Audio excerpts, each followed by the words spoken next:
สบายดีพี่น้องทักทายสบายดีเอฟซีเบอร์สุคนติดตามรับส้มมื้อนี้บรรยากาศร่มหนาวอีกแล้วพี่น้องเอ้ยอากาศ16-17 องศาพี่น้องหนาวแล้วหนาวใส่บุญถาดอีห้างน้ำพี่น้องเอ้ยทางบ้านเพื่อนก็เปิดเพลงอากาศร่มอีกแล้วมาห้ามหน่อยสิทำสิตื่นไม่ตกใจสังกะสีเสียงดังกระลึงพี่น้องเอ้ยได้เข้ามาหาส่งกับฝากเป็นกำลังใจให้เด้อพี่น้องเด้อสบายดีตอนสวยๆข้าวเช้ากับกำลังมากินพี่น้องเอ้ยสวนพักเข้ากับจังว่า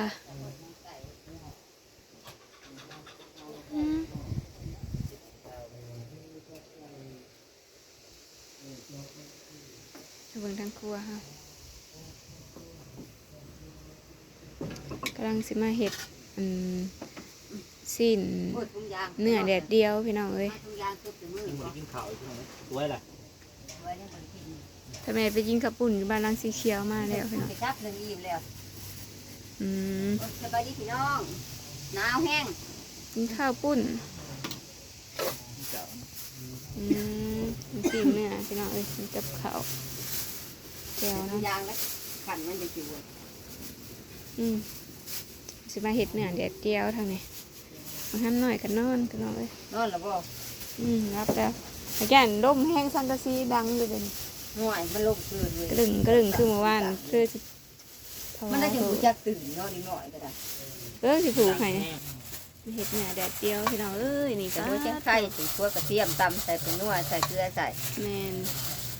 เห็ดเค็มพอดีแซ่บหนวดเขากันจริงๆเห็นเขาเห็ดนั่นถิ่มไหวเท่าไรชั่วโมงเพื่อได้จังเอาไปตากมากไว้บ่มักไว้ขั้นอะไรก็มากไว้เสรดีอยู่นี่เสรดีเนี่ยจังหน่อยใส่ไหมใส่ยุ่งอ่ะบ่ใส่กระยาบ่งาพิษจะบ่งาโน่บ่กินกระยายันพิษบ่ใส่กระยาใส่กระดีนี่แหละมันคือแข็งแต่บีบเท่าก่อนมักถ้ามันเข้ากันก่อนบ่เอาอันนั้นแล้วจะไปตากเนาะ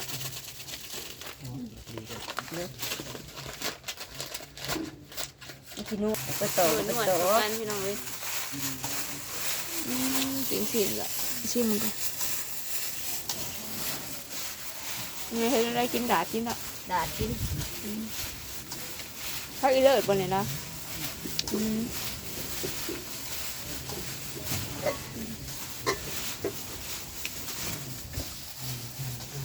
อันนี้กำลังต้มกินง่ายสบายดีเลยหมอเนี่ยบุญนี่หมอสติหมอน้ำหอดเอาตัวที่บ้านจานเนี่ยจานเล็กต้มแซ่บอันนี้พี่น้องเขากินบ่ได้ดอก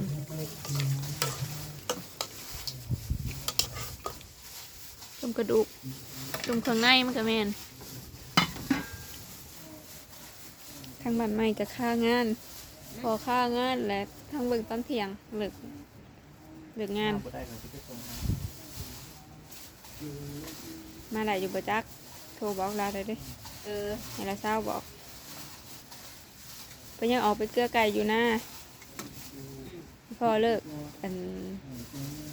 งานตอนเที่ยงและเดี๋ยวมาไก่ไปแล้วเขาเมื่อบ่ไก่อยู่หน้าเขาเมื่อบ่ได้เขาเพื่อนเขาเจ้า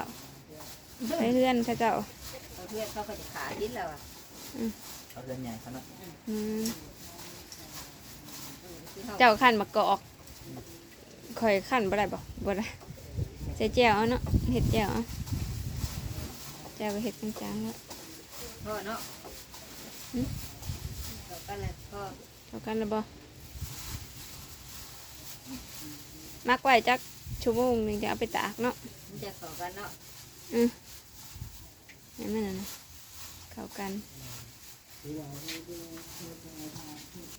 มาทำหน่อยกันนอนพี่น้องเอ้ยอยู่ในแจนี่แหละเฮากันเลยเบิ่งกันเบิ่งมาทำหน่อยกันว้ายนอนแนวป่าทุ่งบุญใส่มอมกับว่าอยู่มอถอดปืดฟัดเดียวแต่ว่ามีร่มขาวดอกปิด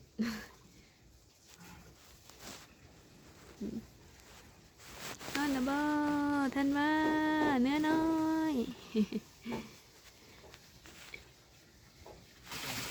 อากลับมาไว้จักชั่วโมงหนึ่งจะเอาไปตากพี่น้องเลย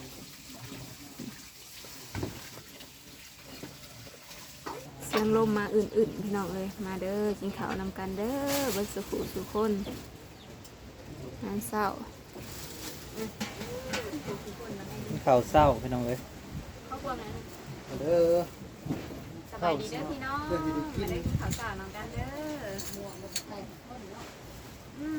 ปเด้อไปกินกันเด้อ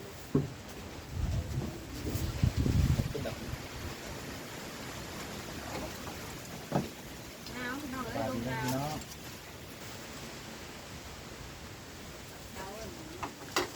วันเสาร์ช่วยหลาย10 โมง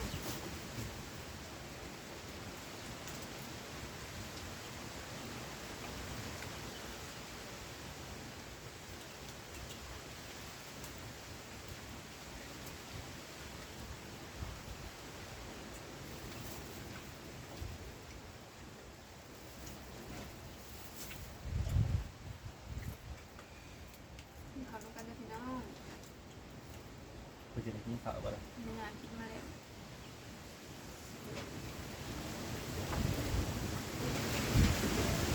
ลูกแล้วเหรอเอ้ยนะ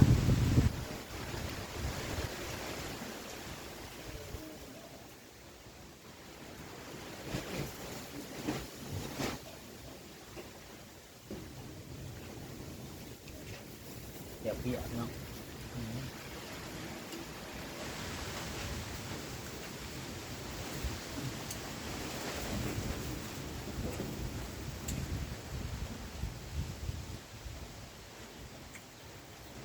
เพื่อนนางขับปุ่นเลยอยาก ที่นี่ครับ น้องกินแล้วลง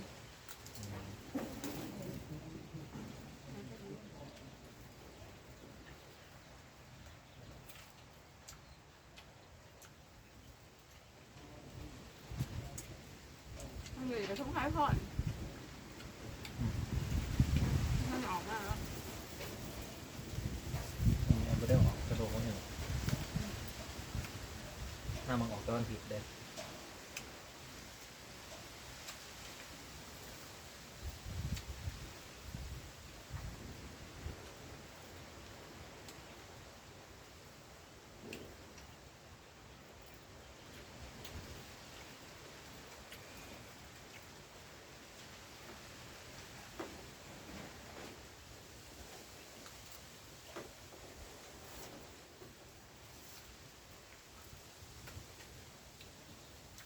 แกงเขาเป็นหัวร้ายแบบลองเนี่ยเนาะ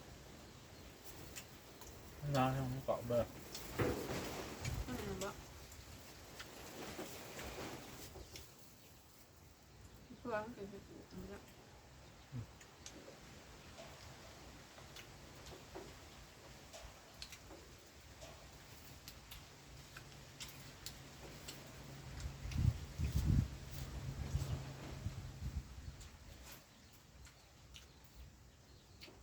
ข้าวโพดมีกินไหนที่เนี่ย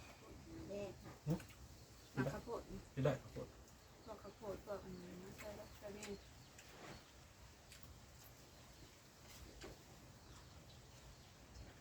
พักมันก็ล้างมันคิดตรงนั้นเอาไปพัก ที่ราคา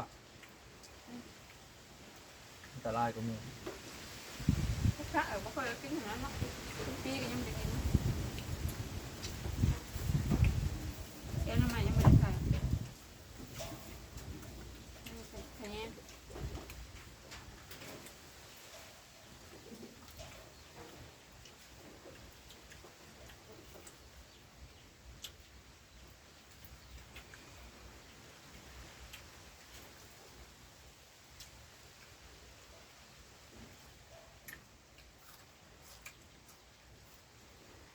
คือมาหนาว มาจะบริโนอนคดกระจอยสักยังกระย่างบ่อุ่นโอ้ยโคตรโคตร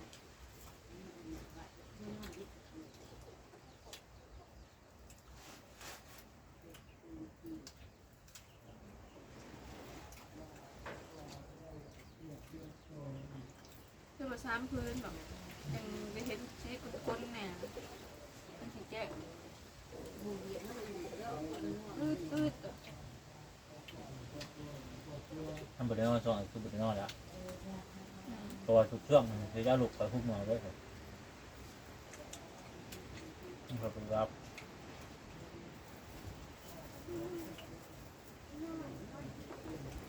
นอนหน่อยๆดูยุดกลัวอะไรอย่างนี้โลยำแรงๆนะ ช่วยละข้างโลดนี้ช่วยข้างนี้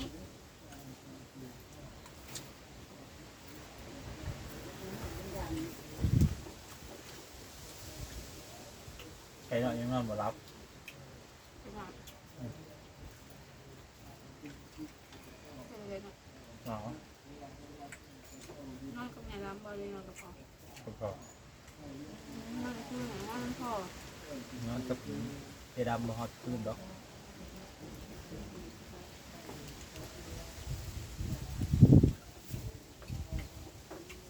แต่หน่อยก็หายบ่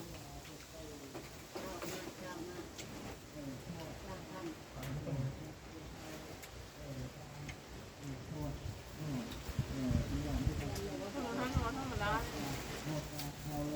ว่าแล้ว ประมาณมันก็บ่ได้หายจังเลย ไอ้เรื่องมันเหนียวก็มอหิว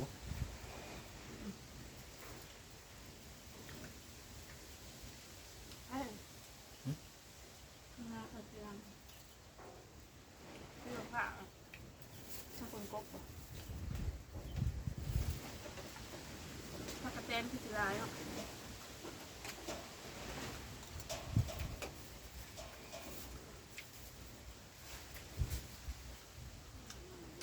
การทำให้ยังไงกินลูกได้ไหมเอาละ ปีนี้ผมมีสิทธิ์ละ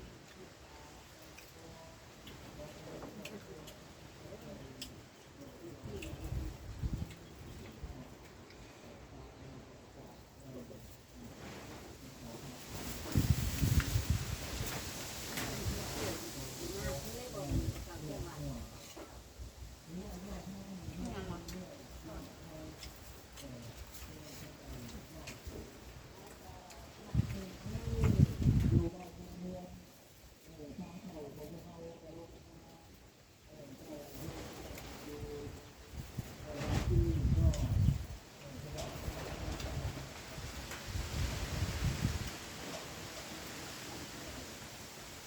ทดแทนเขาใช้อันนี้อยู่ ต้นกะ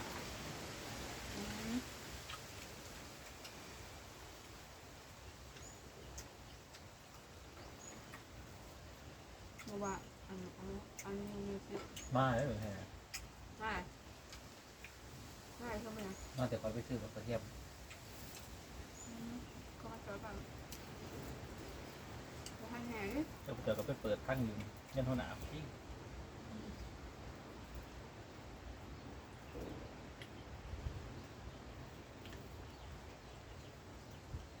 มาได้แม่ไปจ้ะมาเลยบ่ใช้อยู่ค่ะขายเนาะ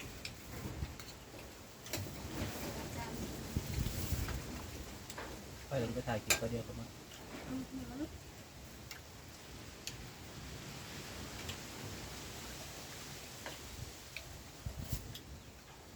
มันขาลายวะ ข้างเป็นข้าง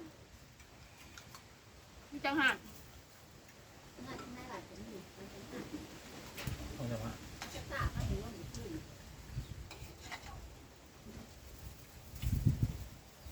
ต้องทำหันวะ ตรงซ้ายเขา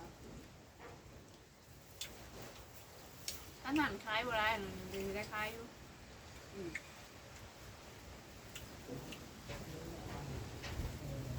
อะไรเด็กประมาณอะไรเด็ก มากเข้าไปดูวัดไงไปดูครับหันข้างเยอะ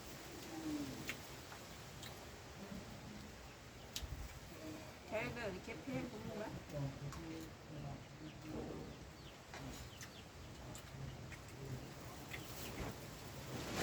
กี่ประเทศพอใช้สิได้เสียเป็นประจำหาเลย ถือกลับมา มึงกลับมาก็ทำ โอ้มันเผ็ดเพิ่มใส่ไปหรอวะเชียง เทพก็ใช้เสียโอ้วงอื่นกับบุคคลมีคนแบบลงยอดอีกเด้ มันคือปังเนี่ยเอาเผ็ดคนไทย ก็ บุญนั่นเด้ปังหน่อยเด้บุญเฮียนเด้เฮียนหน่อยเด้เผ็ดคนไทยเด้ออีกอย่างอันนี้เนี่ย ก็จะประกาศไว้แล้วท่านเสียอยู่ท่านที่ห้างสุดใหญ่เลยดับตู้กิฟเนาะโอ้ย อันเข้ามาในนี่กันบริใหญ่ ไม่ได้บนใหญ่นะเนี่ยตู้กำหนดถ้าเจ้าจัดชุดใหญ่นะมันจะเขาไก่ได้บทเสียงก่อน ขนาดช่ำนี้ยังหัวใจติดตุกเลยหน้าห้อยปังแต่วงเครื่องวงอยู่แล้ว มันมีวงแข่งกันนะเขาจะใส่ชุดใหญ่โอ้ยดังๆนะที่บนไซป์เป็นระดับตู้ตู้มีระดับตู้นั่นน่ะราคาแพง แพงแบบ ขนาดเจ้าของตู้ยังมาสัมภาษณ์เลยเจ้าของเงินตู้ฝั่งไทยนั้นยังมาสัมภาษณ์วงเนี่ยมันดังยังไงก็แค่ตอบรับที่สุดเลย แต่ว่าไม่พอดี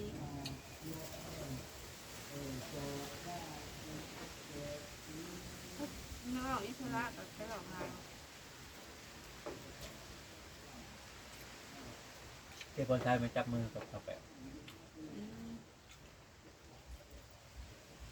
ถ้าสเปกเนี่ยออกงานมันกับบริออกความหนักดนตรีหนักยังกับประเด็นกาแฟ